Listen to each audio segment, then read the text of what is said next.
Bonjour, Madame Bérard. Bonjour, Paul. Alors, présentation, mesdames, messieurs, de Diane Bérard, la modératrice du panel consacré aux technologies de l'information. Ça va être intéressant. Et les opérations, une collaboration incontournable pour créer de la valeur. Madame Bérard, s'il vous plaît, c'est à vous. Et présentez-nous vos panélistes. Mais d'abord, je vais commencer par me présenter. Donc, mon nom est Diane Bérard. Je suis journaliste de Solutions indépendantes. Vous pouvez me lire dans les pages du magazine Nouveaux projets sur le site 1.5. Vous pouvez me voir à l'émission Zone Économie le mercredi. Et vous allez aussi, je collabore aussi au magazine L'Avenir nous appartient, qui va être sur les ondes de Télé-Québec à partir de janvier. Je vais animer donc les 4 prochains panels. Le premier, comme Paul disait, porte sur les technologies de l'information et les opérations, donc une collaboration qui est incontournable pour créer de la valeur. Je vais vous présenter mes panélistes. Donc, je suis en compagnie de Steve Croteau, qui est vice-président finances et opérations pour la compagnie Moderco. Moderco est un leader nord-américain de la fabrication de cloisons mobiles, acoustiques et de produits associés depuis plus de 40 ans. Moderco, d'ailleurs, exporte dans plus de 20 pays. Steve a été l'artisan du projet d'innovation de l'entreprise. Bonjour, Steve. Bonjour, Diane. Alors, notre deuxième panéliste, Hassan El Bouali, est chef de la direction des technologies de l'information pour la compagnie de Woodbridge Group. Woodbridge est un fournisseur mondial de solutions de mousse polyuréthane, polypropylène, polystyrène et polyéthylène entièrement intégrées pour les secteurs automobiles et non automobiles. C'est pour sa vaste expérience et ses réflexions en matière d'innovation et de technologie que nous recevons Hassan, avec ses expériences internationales en Amérique, en Europe et en Asie-Pacifique dans plusieurs secteurs. Hassan est un fervent promoteur de la nécessaire collaboration entre les équipes TI et les équipes OT pour assurer le succès des transformations technologiques. Alors, bonjour Hassan. Bonjour, Diane. Je vais d'ailleurs débuter avec vous, Hassan. Donc, pourquoi est-ce que la relation entre les TI, mon Dieu, Boston Dynamics me fait... le robot me fait des petits moves, c'est cute.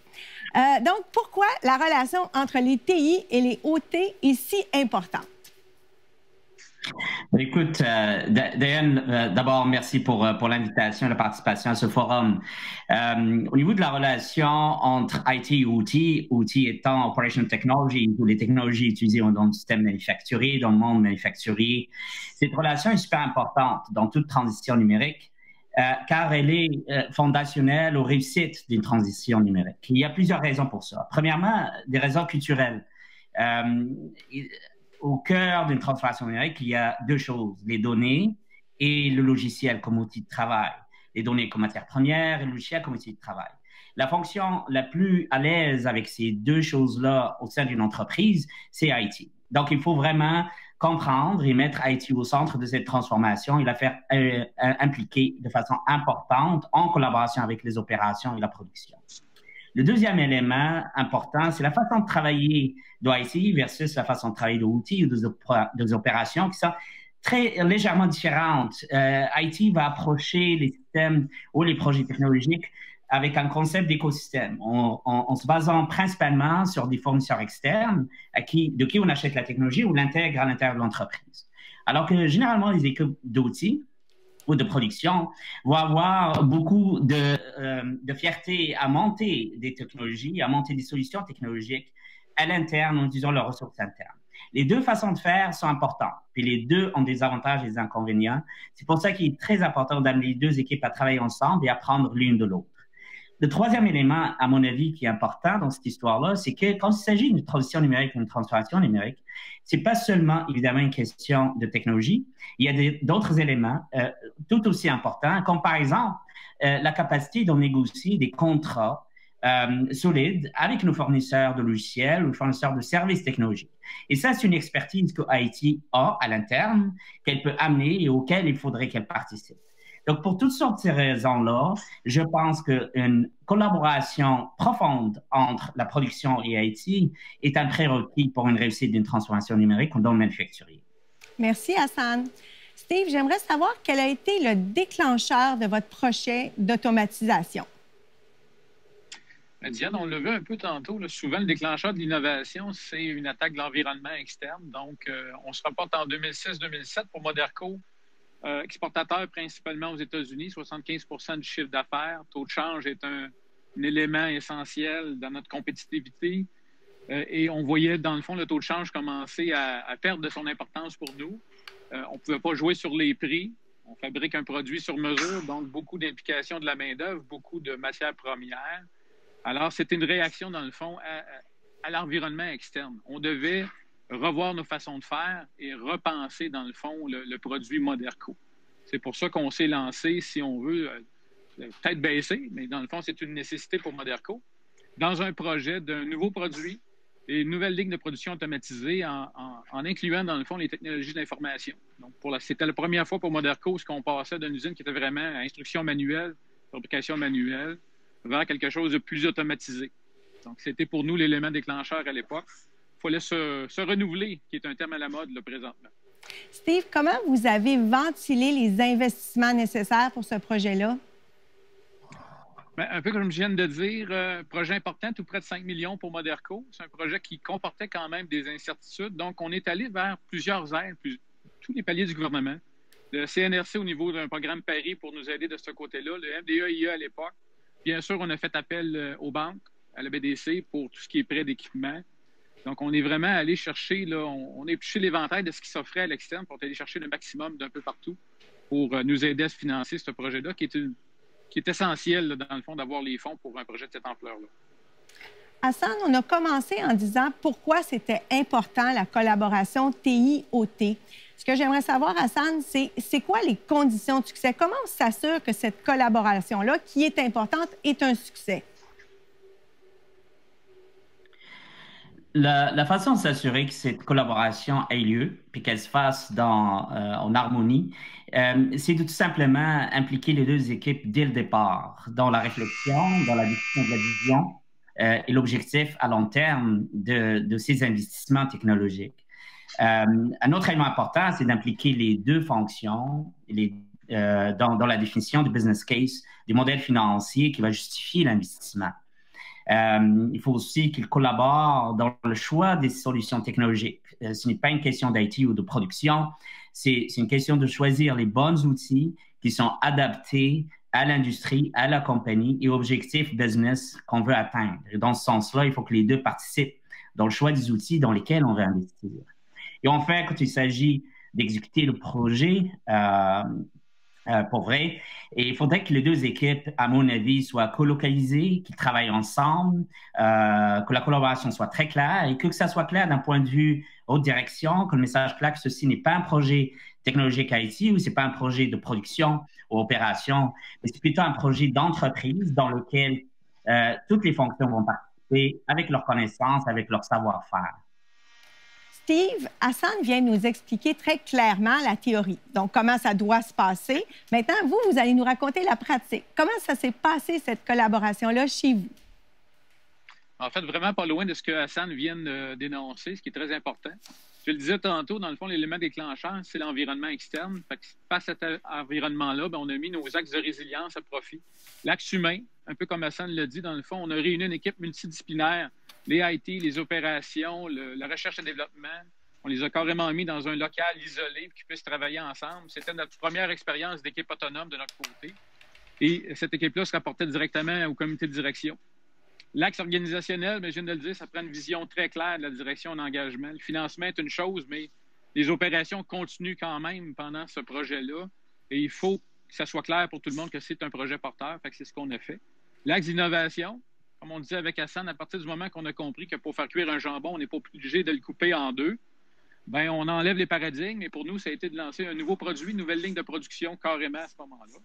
Et l'axe numérique, donc dans le fond, l'emploi et le jumelage des IT directement avec nous. Je me souviens, à l'époque, en 2007, il y avait une personne qui travaillait au IT chez Moderco. Maintenant, on est rendu 6, puis on fait affaire avec l'externe. Donc, c'est de voir l'importance que ça a été pour nous. C'est de foncer dans ce déroulement-là et de ne pas avoir peur de mettre les énergies, de libérer les ressources. J'aimerais ça maintenant qu'on parle des obstacles, parce que si on veut aider les gens qui nous écoutent, les entrepreneurs, il faut quand même leur raconter toute l'histoire. Oui. Donc, quels obstacles est-ce que vous avez rencontrés, Steve, et comment vous les avez surmontés? Bien, il y a plusieurs petits obstacles, mais je vous dirais les grandes lignes là-dedans, c'est vraiment la communication qui doit être présente et très, très ouverte. Une planification vraiment toute épreuve. Donc, nous, d'entrée de jeu, comme je disais, les opérations n'arrêtent pas. On a mis un Gantt sur place, on a suivi le projet dans toutes les étapes, on avait un suivi à ce moment-là. Ça a été vraiment important d'avoir ça. On a parlé au niveau du financement, les dépassements de coûts, de mettre le budget de contingence, on l'avait mis. Donc, on avait essayé d'identifier dès le départ les principaux obstacles, puis être capable de mettre des solutions, des plans d'action en place pour les contourner. Mais vous allez toujours en avoir des obstacles, c'est de ne pas baisser les bras, puis c'est d'avancer. J'ai confiance au génie québécois, puis on est capable d'aller de l'avant malgré les obstacles. Hassan, Steve a vécu un projet dans son organisation. Vous avez vu plusieurs projets. J'aimerais ça qu'on ait un œil un peu plus macro. Donc, à quel obstacle on peut s'attendre d'une façon générale quand on veut favoriser cette collaboration-là? Ma perspective, Diane, il y a en plus de ce que Steve vient de mentionner, je pense que le montage d'un business case solide, c'est principalement aujourd'hui, d'après ce que j'ai vu, d'après ce que j'ai expérimenté personnellement, est l'obstacle le plus important et le plus difficile à surmonter. Quand on pense à des PME qui ont des chiffres d'affaires de 500 millions, puis qu'une transition numérique demanderait 20-30 millions d'investissements sur 2-3 ans, c'est des chiffres astronomiques qui sont très difficiles à justifier. Et donc, je pense qu'il est important d'aller chercher de l'aide gouvernementale ou autre.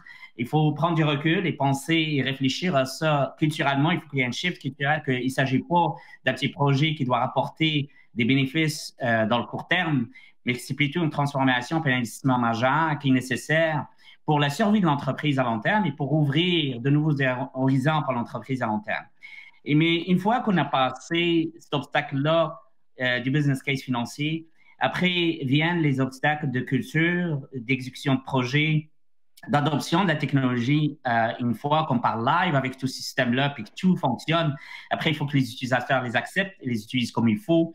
Là, ça devient par la suite des questions de gestion de changement, de communication, des questions plus soft, plus humaines, qui sont tout aussi importantes à gérer et des risques tout aussi importants à mitiger. J'aimerais ça qu'on boucle la boucle avec les retombées. Steve, on va y aller d'abord avec les retombées tangibles et puis après ça, on va y aller avec les retombées plus philosophiques. Donc, les retombées tangibles de votre projet, quelles sont-elles? Les retombées financières, en productivité? Oui. Bien, tout d'abord, pour Moderco, c'était l'ajout d'un nouveau produit dans son catalogue au complet. On attaquait d'autres marchés qui étaient fermés pour nous. C'était une réduction de 40 de la main-d'œuvre nécessaire pour produire ce nouveau produit-là comparé du produit original et 20 de diminution au niveau de la matière première. Donc, le fait d'automatiser chacune des parties et d'avoir moins de gens, des emplois transformés et d'avoir besoin de moins de matières premières, ça a été un tremplin pour Moderco vers ce produit-là sur le marché. Le projet Moderco, le projet d'automatisation s'appliquait à une gamme de produits. Ça ne s'appliquait pas à tout, mais les retombées ont été beaucoup plus vastes que ça. Ça a été des retombées intangibles sur la culture de l'entreprise. J'aimerais ça qu'on termine sur ces retombées-là. Comment un projet d'automatisation peut changer la vision, élargir les possibles d'une entreprise? Je vais laisser Steve, puis après ça, Hassan pourra conclure. C'est très important ce que tu amènes, Diane. C'est effectivement, pour Moderco, c'était une porte ouverte vers le numérique pour la première fois. Il faut penser qu'on passe d'un produit custom que beaucoup de gens pensent qu'on ne peut pas automatiser et on le fait. On passait d'instructions papier à des instructions qui étaient directement reliées de nos ventes à la cellule robotique, à la ligne automatisée qui transférait les opérations. Donc, pour nous, c'était un peu la naissance de la culture de l'innovation chez Moderco, puis on est parti avec ça. D'ailleurs, aujourd'hui, je me retrouve dans un de nos plans de production parce qu'on est complètement sans papier. Donc, c'est l'élément déclencheur, dans le fond, de l'importance des TI et de l'industrie 4.0 pour la croissance d'une entreprise. Hassan, est-ce qu'on peut parler un peu de cette portion-là? Donc, comment ça peut ouvrir l'esprit puis amener ailleurs ces projets-là? Oui, définitivement, Diane. Il y a Au-delà des avantages financiers évidents que ce genre de projet-là vont amener en termes de réduction de coûts, ma perspective de ça, c'est que ce genre de projet technologique, de transformation, avoir le courage de passer à l'ère du manufacturing digital, ça va plus loin parce que ça ouvre tout un nouveau espace pour l'entreprise pour influencer son business model, pour influencer son modèle d'affaires, pour créer de nouvelles sources de revenus, pour ouvrir de nouvelles portes du possible. On parlait plus tôt aujourd'hui dans le forum d'innovation au niveau du marketing, au niveau du business model, au niveau de l'organisation.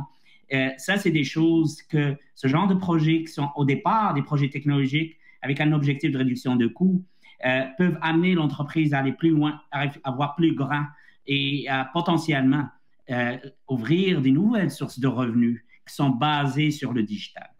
Donc, on parle, dans le fond, cette conférence-là parle de productivité, d'innovation, et c'est ça dont on parle en ce moment, c'est de donner un second souffle à une entreprise, de lui donner de l'air en disant, bien, je commence par quelque chose de très technologique, mais ça ouvre mon esprit. C'est ce que je comprends, Steve. La façon de voir chez Moderco a changé aussi avec ce projet-là. Tout à fait. Puis c'est ce qui nous permet de réagir aujourd'hui à la COVID puis à la crise qui est là.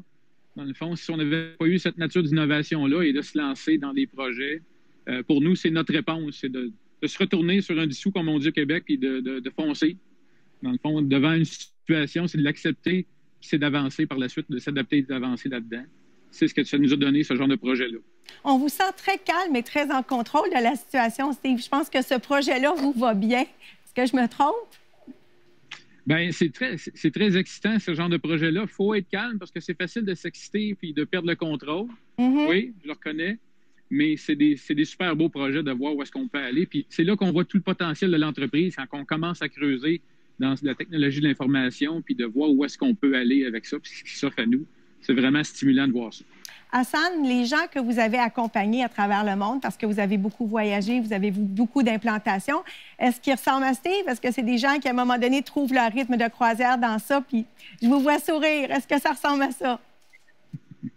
Je suis tenté de répondre qu'il y a toutes sortes de monde, comme dans tous les domaines. Mais en effet, je pense qu'on voit chez Steve ici, c'est courant.